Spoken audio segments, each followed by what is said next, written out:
Question number 4. Carbon can exist in a number of different structures. 4.1 is an year 1 question. The first fullerene to be discovered was Buckminsterfullerene. This question is from graphene and fullerene topic. What is the formula of Buckminsterfullerene? The first fullerene which was discovered, it consists of 60 carbon atoms. So it is an A1 question. The student must remember this information. The first Buckminsterfullerene which was discovered, it has 60 carbon atoms. The correct answer is 60 carbon atoms.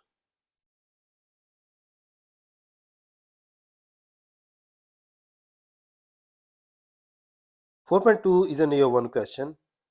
Graphite is a form of carbon. Explain why graphite conducts electricity.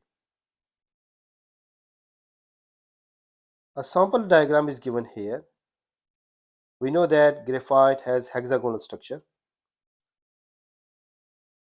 and this carbon atom, it has 3 covalent bonds with this carbon atom, second carbon atom, and third carbon atom. So it makes covalent bonds with them. The simple structure is given here. The carbon atom makes 3 covalent bonds with the other carbon atoms. One of the electron is unable to make the covalent bond with the other carbon atom.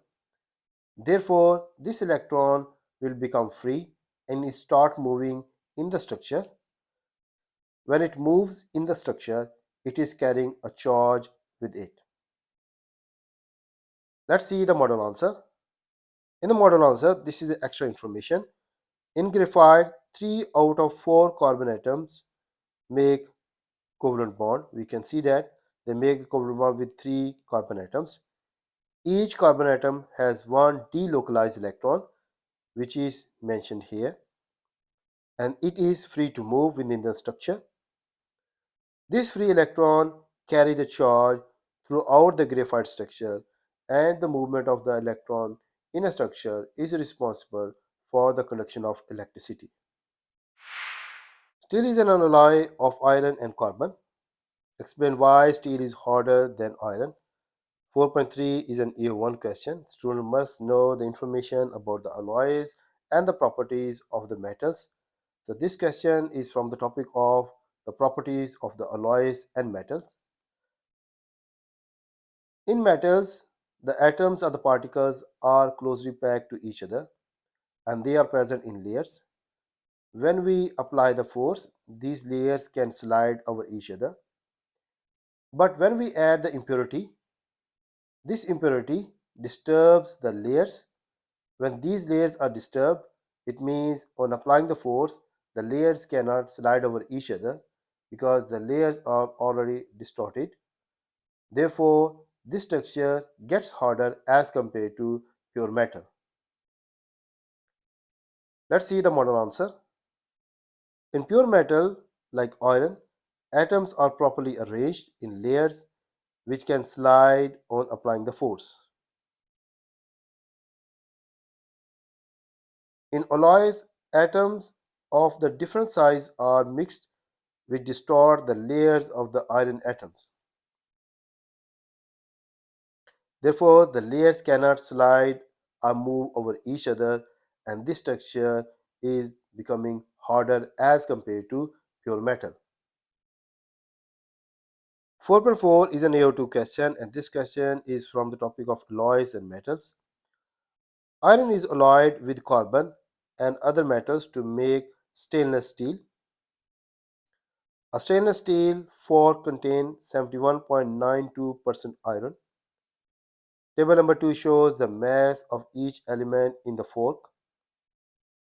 We can see that in table number 2, different elements are present and their masses are also mentioned except iron.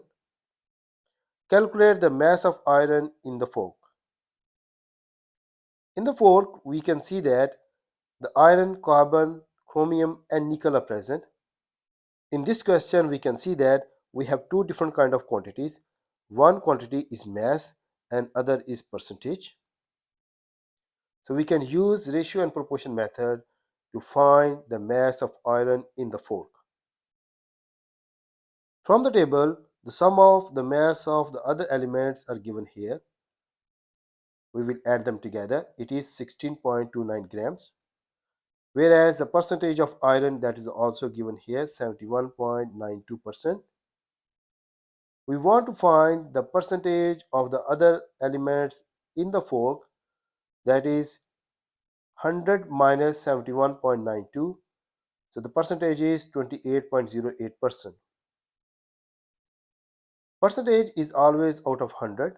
Therefore, I use 100% minus 71.92, which shows the iron. This is the remaining percentage of all three elements. Now we're going to use ratio and proportion method to find the mass of iron in grams. Percentage and mass. We already know that the mass of all these three elements, that is 16.29 grams, and their percentage in the fork at that time is 28.08%.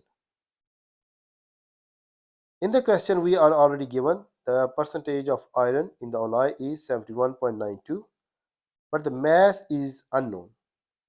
So we're going to use ratio and proportion method. This x will going to time this side equals to 71.92 times 16.29.